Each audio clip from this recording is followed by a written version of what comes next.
과거 영국의 한 주간지에 한 분이 설교의 무용함이라는 그런 글을 올렸습니다. 그러니까 설교가 전혀 내 인생에 도움이 되지 않았다라는 그런 취지로 이제 올린 글인데요. 이런 글이에요. 나는 30년 동안 교회 다녔습니다. 그 30년 동안 나는 약 3,000편 정도의 설교를 들었지만 지금 기억나는 설교는 단 한 개도 없습니다. 내 생각에 목사님들은 불필요하게 많은 시간을 설교 준비에 쓰고 있는 것 같아요. 설교 준비에 사용하는 시간을 오히려 다른 곳에 사용하면 더 좋지 않을까요? 이렇게 글을 올렸습니다. 그 밑에 많이 댓글이 달렸어요. 그런데 얼마 후에 그 모든 이야기를 잠재우는 글이 이렇게 올라왔습니다. 나는 아내와 30년 결혼 생활을 했습니다. 결혼한 후 아내는 저를 위해 약 3만 번의 식사를 준비했습니다. 30년이 지난 지금 나는 정말 감동적이었던 식사는 한 끼도 기억하지 못합니다. 하지만 내가 분명히 믿는 사실은 기억조차 할 수 없을 만큼 당연히 받은 식사들이 나를 지금까지의 모습으로 이끌었고 나를 견디게 만들어주는 힘을 공급했다는 사실입니다. 별로 감동스럽지 않으신가 봐요. 이 글이 올라오고 다시 잠잠해졌다는 거예요. 그러니까 2024년 마지막 설교잖아요. 제가 강단에 서는 것이 늘 부담이 되고요. 그리고 치열한 싸움이 있습니다. 한 2주간은 계속 설교 끝나고 또 설교 이러다 보니까 막 두통이 계속 있는 거예요. 그래서 그런 가운데 이 이야기가 저에게 위로가 되었습니다. 올해 52주잖아요. 외부 강사 온 것 빼고 또 금요기도회, 특별 새벽 기도회 그리고 새벽 기도에 포함하면 몇십 편의 이제 설교를 한 것 같아요. 근데 제가 오늘 전하는 설교도 아마 쉽게 잊혀질 겁니다. 그럼에도 여러분이 잘하는데 조금이라도 보탬이 되고 한 주를 살아가는 영양분이 된다면 잊혀져도 괜찮다라는 그 마음에서 이제 말씀을 전하게 됩니다. 2025년을 맞이하며 교회가 어떻게 하면 함께 지어져 갈 수 있을까라는 고민이 저의 하나의 깊은 그런 묵상의 고민이었습니다. 그렇게 기도하고 묵상하는 가운데 함께 기도함으로 좀 세워져 가면 좋겠다라는 그런 마음 주셨어요. 그런 마음으로 이제 온 성도가 20일을 함께 기도하자라는 마음의 기도 카드를 제작해서 드렸고요. 그리고 또 기도가 무엇인지 배우며 31일간 책과 함께 또 원하는 분들 신청받아서 기도하는 그런 시간을 가지게 됩니다. 성도는 영적인 존재예요. 그래서 영적인 일은 영적으로 다루어야 되죠. 우린 육신의 존재임과 동시에 영적인 존재이기 때문에 영적인 일은 영으로 다뤄야 됩니다. 그래서 교회 안에 기도의 문화를 만들고 그리고 개인은 기도를 훈련하며 습관화하는 시간이 되고자 해서 오늘 함께 그렇게 기도를 함께 동기부여하고 있어요. 이런 마음에서 이제 기도에 관한 말씀을 보다가 오늘 본문을 좀 찾게 되었고 보게 되었습니다. 시편 145편 18절 말씀인데 우리 다시 한번 좀 힘차게 읽어볼까요? 여호와께서는 자기에게 간구하는 모든 자, 곧 진실하게 간구하는 모든 자에게 가까이 하시는도다. 같이 암송해도 좋을 말씀이에요. 시편 145편의 표제어가요 다윗의 찬송시로 되어 있습니다. 하나님을 찬양하는 표현들이 다양한 그런 단어들로 많이 나오고 있어요. 송축하다라는 단어가 있고요. 반복되어 나오죠. 찬양하다, 선언하다, 작은 소리로 읊조리다, 말하다, 기념하며 말하다, 크게 노래하다, 감사하다. 근데 이 모든 단어들이요 하나님을 찬양하는 여러 가지의 다양한 모습들이에요. 하나님 찬양하는데 무엇을 찬양할까요? 하나님의 통치를 찬양합니다. 주권을 찬송하는 거예요. 그렇게 찬양하는 시의 마무리 부분이 이제 18절로 가는데 즉 통치하신 하나님 알기 때문에 우리가 기도한다라는 말씀이에요. 그래서 오늘 시편 145편을요 기도라는 관점에서 좀 살펴보고 싶습니다. 첫 번째, 우리가 기도하는 대상이 누구인가요? 우리가 기도하는 대상, 내가 누구에게 기도하는가죠. 이 시의 핵심은요 하나님의 통치, 하나님의 주권을 노래한다라고 말씀드렸습니다. 주권이 하나님이 행하신 일과 그분의 성품을 통해서 드러나고 있어요. 145편 3절에 보니까 여호와는 위대하시니 정말 위대하신 하나님, great, 크게 찬양할 것이라 그의 위대하심을 측량하지 못하리로다 라고 되어 있어요. 그러니까 하나님의 성품 위대하심이 드러나고요 존귀, 영광스러운 위엄, 은혜, 영광 등을 이 시인이 노래하고 있습니다. 성품이요 주께서 행하시는 일, 또 능한 일, 기한 일, 주의 업적으로 드러나고 있어요. 하나님이 이 땅을 통치하시는 분임을 이 시인은, 이 다윗은 선포하고 찬양합니다. 위대하고 존귀하시고 또 영광스러운 위엄을 가지신 분이 기이한 일, 놀라운 일을 행하셨다라고 찬양하는 거예요. 특별히 기이한 일은 보통 출애굽 사건을 떠올리게 하는 단어로 묘사합니다. 노예생활 가운데 있었던 이스라엘 백성을요, 기적으로 구원해내신 하나님의 놀라운 사건을 볼 때 그 하나님의 성품을 찬양한다라는 거죠. 결국 하나님이 모든 역사를 주관하고 계시는구나, 하나님 인생을 통치하시는 분이구나 라고 선포하는 찬양입니다. 그래서 1절이 이렇게 시작해요. 함께 읽어볼까요?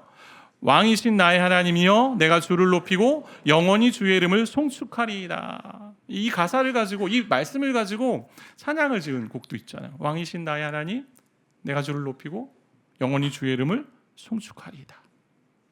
그러니까 시를 지은 다윗은요, 이스라엘의 왕이었습니다. 그런데 하나님이 왕이라고 고백해요. 그러니까 하나님의 주권 아래 내가 있습니다 라고 고백합니다. 세상의 왕들과 다르죠. 나는 하나님의 명령에 따라 행동하는 왕입니다. 그 말씀을 기다리는 왕입니다 고백합니다. 신명기에 보면요, 이스라엘 왕에게 요구하는 3가지가 있어요. 3가지. 하나는 아내를 많이 두지 말라고 얘기합니다. 또 하나는 병마를 많이 두지 말라고 해요. 그러면서 중요한 건 한 가지 덧붙여 이야기하는데, 항상 말씀을 곁에 두고 살라라고 얘기해요. 왕이라면 말씀을 곁에 두고 살아야 돼. 왜냐하면 하나님의 말씀이 통치 원리라 여기며 살라는 거죠. 말씀 따라 순종하며 사는 것이 왕이 해야 할 중요한 일이었기 때문에 그렇게 부탁하신 거예요. 결국 내가 왕처럼 보이지만 나는 왕이 아닙니다. 난 하나님의 주권 아래 있는 왕으로, 이스라엘 왕으로 있지만 저는 종입니다 라는 표현이에요. 하나님 저와 여러분의 왕이시죠. 그분이 온 세상을 지으셨고요, 지금도 저와 여러분의 인생을 통치하고 계시는 줄 믿습니다. 그런데 하나님이 통치하시는 원리가 있어요. 그 나라를 통치하시는데 어떻게 통치하시냐? 그분의 성품으로 통치하세요. 오늘 8절, 9절, 오늘 말씀의 핵심 구절이라고 할 수 있는 말씀인데 같이 좀 함께 읽어볼까요? 여호와는 은혜로우시며 긍휼이 많으시며 노하기를 더디하시며 인자하심이 크시도다. 여호와께서는 모든 것을 선대하시며 그 지으신 모든 것에 긍휼을 베푸시는 도다. 출애굽기에 나왔던 말씀 또 들려지는 겁니다. 하나님 자신을 스스로 있는 자라고 말씀하실 때에 모세가 하나님 그 영광을 보여주십시오라고 구했을 때 자신의 영광을 드러내신 이름이에요. 난 은혜롭고 긍휼이 많고 노하기를 더디하고 인자하심이 크다. 그리고 모든 것을 선대한다라는 거죠. 이게 하나님 나라의 통치 원리예요. 요약하면 모든 것을 은혜로 맞아주시는 거죠. 하나님 우주의 절대 권력을 지니신 분이십니다. 그 권력을 가지고 자신을 위해 쓸 수 있고요, 사람들을 억압하고 통제하는 일에 쓸 수 있는데도 불구하고 그런 일에 쓰지 않으시고요, 은혜를 베푸는 일에 쓰십니다. 비천한 자에게 주시는 은혜죠. 그리고 공경당하는 자에게 주시는, 그리고 불쌍히 여기는 자비입니다. 그 죄인에게 주시는 인내요. 노하기를 더디한다는 얘기는 회개할 기회를 계속 주신다는 얘기죠. 회개할 때까지 기다려주시는 사랑의 마음이 들어있습니다. 이러한 은혜로 통치하시는 분이 우리 하나님이세요. 그러게 하나님 나라는요, 세상의 질서와 다른 질서로 움직입니다. 은혜의 질서로 움직이는 나라예요. 이런 점에서 하나님 나라의 모습은요, 세상 나라의 모습과 확연히 다릅니다. 권력, 힘, 자리에 오르는 이유가 뭡니까? 세상은 통제하고 싶어서. 때론 그거 가지고 사람을 괴롭히기도 하고요, 공포로 몰아가고요, 자기 마음대로 휘둘립니다.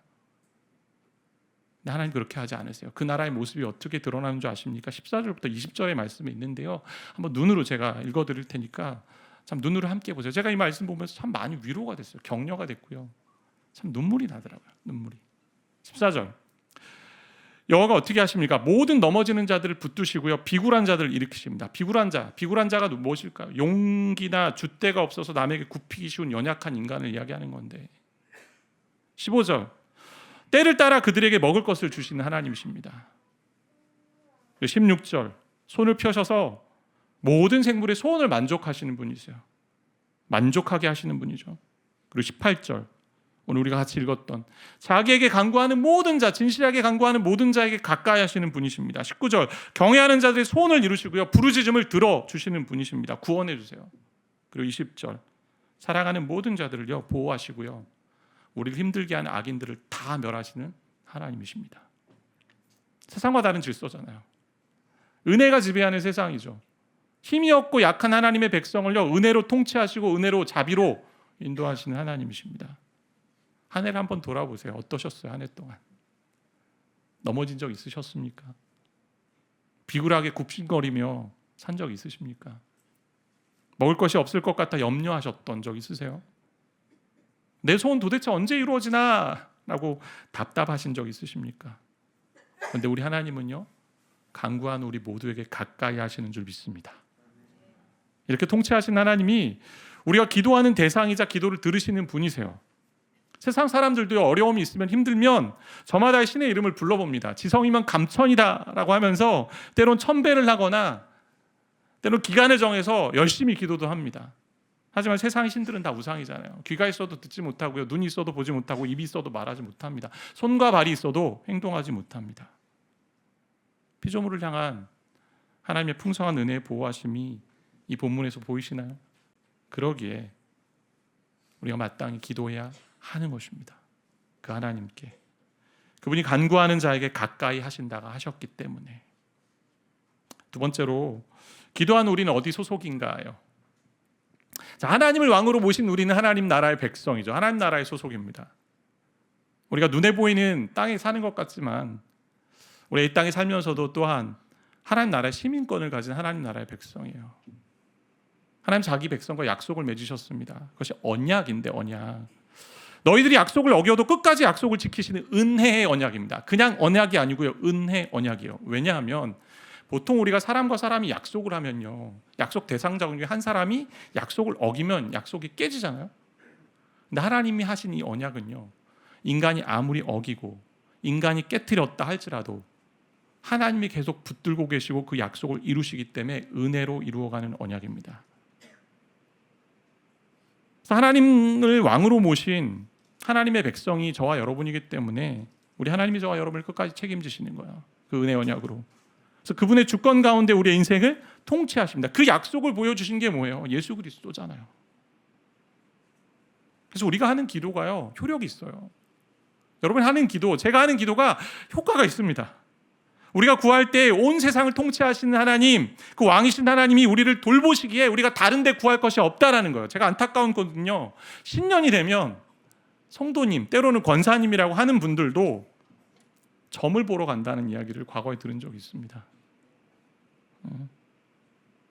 온 우주를 다스리시고 영원하신, 그리고 전능하신 왕이 우리의 통치자신데, 그리고 우리를 죄와 사망의 권세에서 일으키시고 또 구원해 주신 분이신데 우리가 무엇을 의지하겠습니까? 본문 다시 보면 18절 말씀 다시 보시면요, 여호와께서는 자기에게 간구하는 모든 자, 곧 진실하게 간구하는 모든 자에게 가까이 하시는도다. 뒤에 있는 가까이 하시는도다가 좀 맞지 않는 것처럼 보이지 않으세요? 간구한다 했으면요, 어떻게 나와야 돼요? 응답해 주신다라고 나와야 돼요. 간구하면 내가 응답해 줄게. 이게 더 자연스러워 보입니다. 그런데 간구하는 모든 자에게 가까이 하신다고 말씀하세요. 자, 여러분에게 복이 무엇일까요? 어떤 것 얻으면 복 받았다고 생각하세요? 기도의 참 효력이 무엇일까요? 기도의 참 효력은요, 무엇을 얻는 것이 아니에요. 내가 요청한 것을 받고 응답받는 것 이전에 하나님을 가까이 모실 수 있다면 다 된 것입니다. 선물이에요. 그냥 하나님을 모셨기에 내 응답이 이루어지는 거고 내게 무엇인가 주어지는 거지, 그게 우선이 아니죠. 점점 신앙의 연수가 더해져 가고 제가 목회를 하고 또 기도를 하면 할수록 저의 갈망은요, 하나님 보는 거예요. 하나님 만나는 거예요. 매일매일. 어떤 날은요, 새벽에 와서 이렇게 기도하고 가면 정말 기도가 잘 안 될 때가 있어요. 그냥 아버지만 하다 가는 것 같기도 하고요. 근데 어떤 날은 정말 뭐에 홀린 것처럼 잘 되는 날도 있고, 매번 그렇지가 않아요. 근데 제가 간구하는 게 뭐냐, 하나님, 저 하나님 만나고 싶어요. 하나님 경험하고 싶어요. 말씀을 통해 기도 가운데 어떤 상황에서도 하나님이 일하심을 저는 경험하고 싶습니다가 저의 고백입니다. 결국 하나님이 나와 가까이 하시고요, 동행하시는 것을 누리는 것이 진짜 복입니다. 그래서 하나님을 소유하는 것을 가장 큰 축복과 자랑으로 삼아야 되는 거죠. 저의 인생 가운데. 예수님도 복음서에서 기도에 대해서 많이 이야기하세요. 그 중에 하나가 뭐냐면, 아들이 생선을 달라 하는데 뱀을 주며 알을 달라고 하는데 정갈을 줄 아버지가 있겠느냐, 그런 부모가 있겠냐. 너희가 악할지라도 좋은 것을 자식에게 줄 줄 알거든 하물며 너희 하늘 아버지께서 구하는 자에게 좋은 것을 주시지 않겠느냐. 이렇게 한 복음서도 있고 그 좋은 것을 뭐라고 얘기해요? 성령을 주시지 않겠느냐. 무슨 말입니까? 결국 기도하는 대상인 나를 만나는 게 가장 큰 복이야. 성령 하나님 만나는 게 가장 큰 복이야 라고 말씀하는 거죠. 시편 73편 28절에 이런 말씀이 있습니다. 우리 같이 한번 큰 목소리로 읽어보겠습니다. 하나님께 가까이 함이 내게 복이라. 주의 모든 행적을 전파하리이다. 우리 귀한 아이들이 같이 읽으니까 너무 좋네요. 하나님을 가까이 함이 내게 복이라. 그럼 이렇게 생각할 수 있을 거예요. 하나님 주권자시고 하나님이 다 통치자시면 다 결정된 거 아닙니까, 목사님? 그분의 뜻에, 그분의 섭리에 따라 다 이루어진다면 우리가 굳이 기도할 필요가 있을까요? 근데 우리가 기도하는 이유가 뭘까요? 앞서 본 대로 18절 말씀처럼 간구하는 자에게 가까이 하시기 때문에 하나님 교제하고 하나님 만나기 위해서 기도합니다. 그럼에도 기도하는 이유는 하나님이 어떠한 일을 하시는지 우리가 기도함으로 하나님이 동참하게 하셨다는 사실이에요. 우리가 기도함으로 하나님이 하시는 일에 동참하게 됩니다. 하나님이 하시는 일을 깨닫게 됩니다. 알게 됩니다. 기도하는 자만 알 수 있는 특권이죠. 우리가 기도하지 않을 때에는요, 하나님의 섭리와 인도와 통치가요 추상적으로 보여요. 아니, 아예 보이지 않습니다. 인과관계가 전혀 없는 거죠. 하나님이 하시는 일을 우리가 볼 수 있도록 하는 것이 기도입니다. 오랜 시간 친구들의 전도를 위해서 기도한 전도자 무디가 있습니다. 무디 목사님 계신데 여러 명의 전도를 위해서 기도했어요. 그분이 죽은 다음에 전도된 사람도 있고 그 전에 막판에 전도된 사람도 있는데 그렇게 전도되어서 친구가 끝내 돌아왔을 때 모든 응답이 하나님 주권에 달려 있음에도 기도함으로 내가 하나님의 일하심에 동참했다는 사실에 감격이 있는 거죠. 하나님 다 아시는데 내가 그 기도에 동참했구나. 그렇다고 우리가 꼭 기도해야만 하나님 일하신다는 그런 이야기 아니에요. 중요한 것은 우리가 기도할 때 하나님이 일하심을 볼 수 있고 하나님이 그 하나님의 통치에 우리를 초대하시고 우리 인도하신다는 거예요. 그렇기 때문에 꾸준히 기도하는 거죠. 아마 예수가운교회가 이곳에 세워지는 것을 위해 기도하신 분들은요, 이 교회가 세워지고 이 자리에 와서 예배드릴 때 큰 감격이 있었을 겁니다. 기도했기에 경험하는 은혜죠. 제가 이런 표현을 보았습니다. 제가 축잘 알못인데 아세요? 축잘 알못? 축구를 잘 알지 못하는 이제 그런 사람인데 축구를 그렇게 잘하고 이러지 않아요. 제가 골키퍼 정도는 좀 할 수 있는데 안 믿겨지시죠? 나름 골키퍼를 잘했습니다. 전에 있던 교회에서 네, 우리 항상 이제 축구할 때 축구하면요, 이제 영국 프리미어 리그가 떠오르잖아요. 그 리그에 뛰고 있는 우리 손흥민 선수가 있지 않습니까? 손흥민 선수.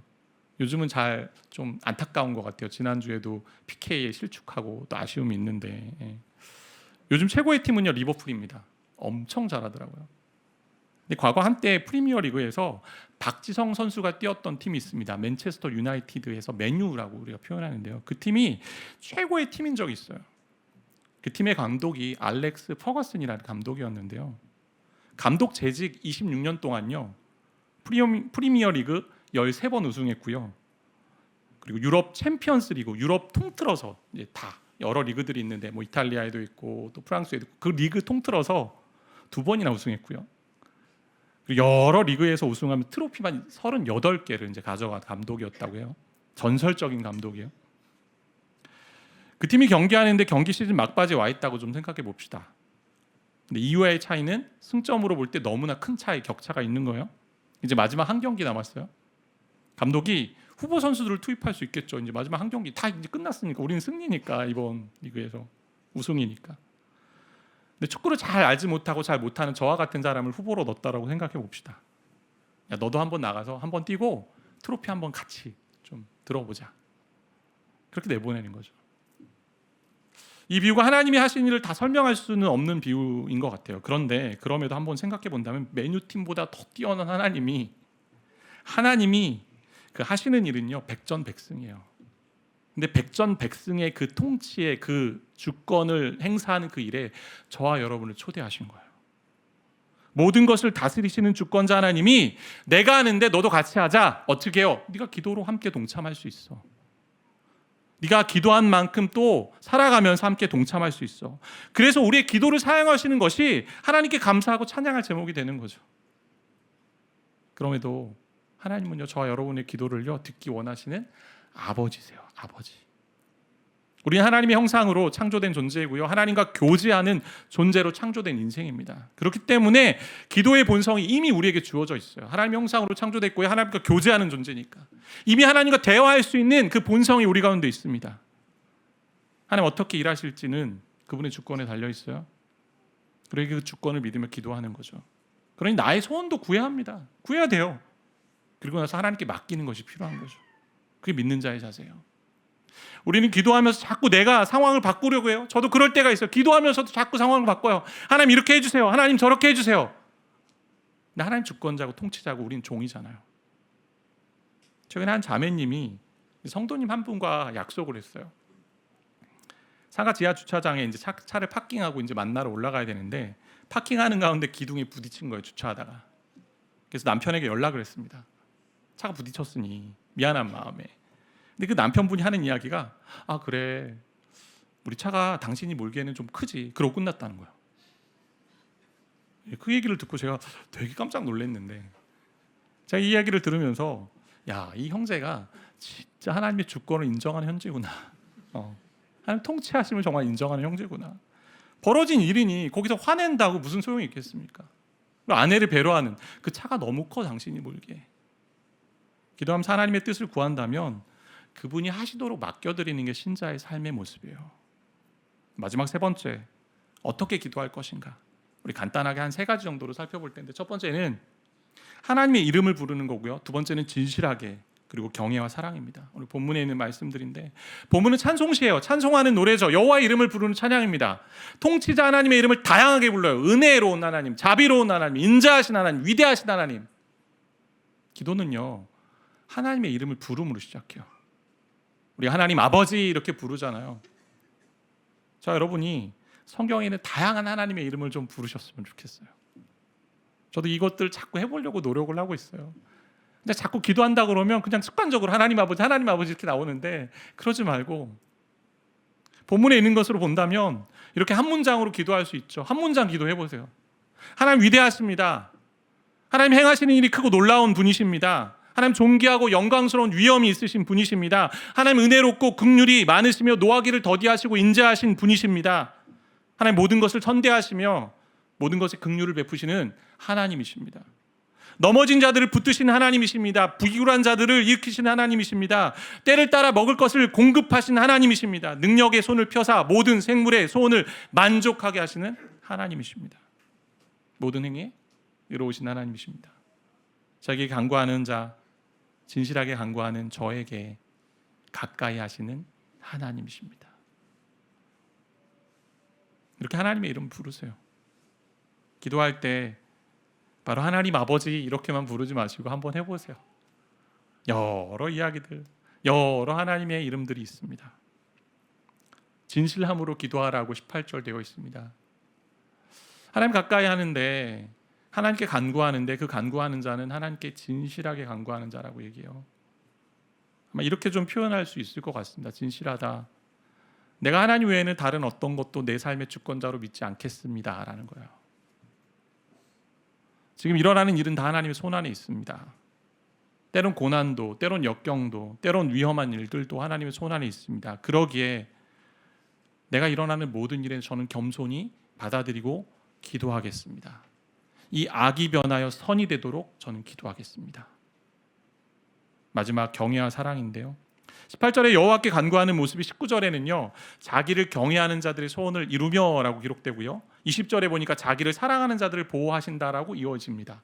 그러니까 하나님께 간구하는 모습이 19절에는 경외하는 자의 소원으로 나오고요, 20절에는 사랑하는 자로 나옵니다.